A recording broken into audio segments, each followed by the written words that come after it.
Okay, welcome to part 6 of how to plug a tubeless road tire using unconventional plugs. This installment is a quick review of my findings to date with additional information that I think you'll find helpful without the need to view parts 2 to 5. By the way, all this came about because of unexpected plug failures on actual road rides. To start, typical bacon strips either didn't seal adequately or blew out of the repaired puncture after a short while. Even the plug of the Dynaplug tool blew out.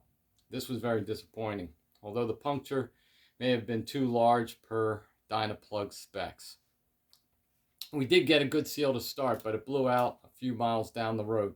The Stan's Dart tool is a hit or miss. Most of the times the strips separate from the plastic probe as you insert it into the puncture. My first idea demonstrated in part 2 video was to use something that filled the puncture more completely and to allow the sealant to do its job in the remaining smaller voids. I decided to use a nitrile glove. This worked well, and a test ride of 50 miles proved its reliability.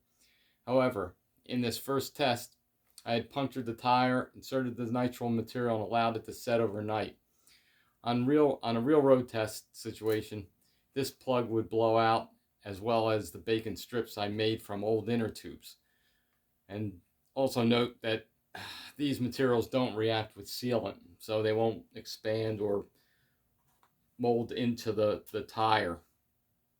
So I then decided to combine a bacon strip with a strip of inner tube tied around it. The knot of the inner tube strip would prevent the plug from blowing out. And that looks like this. I think I demonstrated putting these together in previous parts. Put that back up here.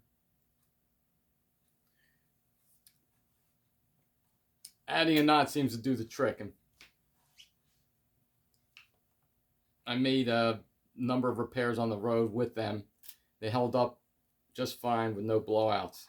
In fact, most of these on this tire have that particular type of plug. Here's one where I use a nitrile glove, and those look like this. Nitrile glove, and I placed a knot in it. And these are just fingers from a nitrile glove.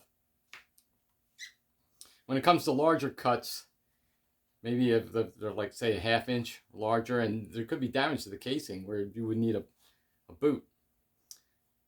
I'm thinking that the gooiness of the rubber bacon strips, they just works the way it just wiggles out, slithers out one way or the other. And even with the knotted bacon strips, nothing held. So I had to find a different material. And I actually found something that works quite well, and it's right under our noses. That's bar tape. At least this particular SRAM synthetic bar cork. It's spongy enough to, match up with the puncture, the contours of the puncture, and it's strong, so it holds up. And that's what exactly I have in right here. I have two of these. In fact, this one, both of them were very difficult and would not seal no matter what I used. Multiple plugs, Dynaplugs, multiple Dynaplugs, knotted plugs, everything would just, it might seal, initially, but eventually would fail. And I just thought of using some of this bar tape because of the texture and its strength, and also the size I can customize, and I fit it to the particular puncture. And in fact, one of these I think I inserted with a screwdriver. I didn't use my bifurcated tool. Any way that works, you can if you insert that, it'll work, and the sealant will do the rest. So also another tip with these large punctures, if you think you're running low on sealant now, and you have some with you, you can inject it right through that particular puncture. So, and that's what I did with this tire, because I knew I was running low on sealant, as many of these failures, the sealant just blew right out as well. So that's what I have so far.